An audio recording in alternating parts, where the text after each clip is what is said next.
निश्चित रूप से हमने उनके बारे में जो आर्टिकल पढ़े, न्यूज के लेख पढ़े, हमको गौरव बहुत हो रहा है कि वो नौगांव क्षेत्र परिक्षेत्र में बुंदेलखंड की भूमि से पहुंच करके भारतीय सेना में उन्होंने एक पद की जिम्मेदारी लेते हुए ऑपरेशन सिंदूर में अपनी अपनी कार्यशैली के द्वारा पूरे भारत को आकर्षित किया और बेटियों के लिए एक नई मिसाल प्रस्तुत की कि हमारी बेटियां भी बेटों से कम नहीं है।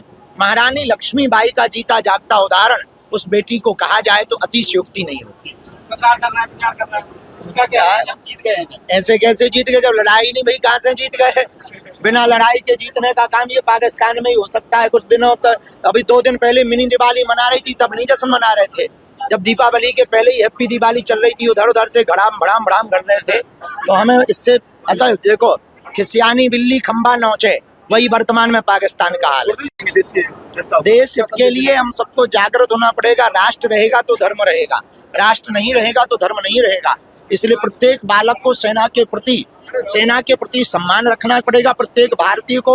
और भारत माता के कर्तव्यों के निर्वहन के लिए हम लोगों को खुद अगर जंग में उतरना पड़े तो प्रत्येक भारतीयों को शस्त्र शास्त्र दोनों की विधा से पारंगत रह करके अगर हमको जो है भारतीय सेना के साथ कदम से कदम मिलाने का मौका मिले तो उसे भारत माता का सौभाग्य समझ करके उतर जाना चाहिए। क्या कहते हैं आप?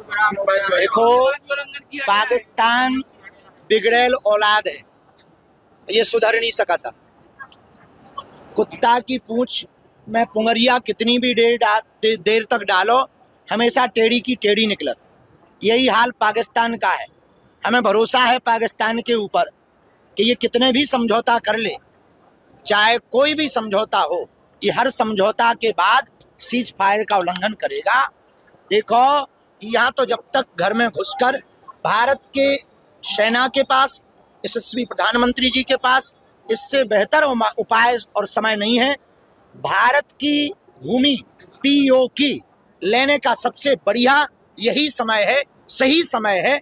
घर में घुस कर के केवल जो है मिसाइल दागने भर से काम नहीं चलना है। पाक अधिकृत कश्मीर को भारत के अंतर्गत लाना चाहिए और पाकिस्तान को मुंह तोड़ जवाब देना चाहिए, क्योंकि ये बिगड़ेल औलाद, देखो, बातों के भूत बातों से नहीं मानते। अब समझदार को इशारा काफी है, कैसे मानते? देखिए, प्रत्येक व्यक्ति को भर्ती से ज्यादा जरूरी है तैयारी, और तैयारी होगी घर में। तो हमें लगता है कि प्रत्येक क्षेत्र कस्बा गांव में भारत माता के प्रति समर्पित बालकों, युवान बालकों को ट्रेनिंग दी जानी चाहिए।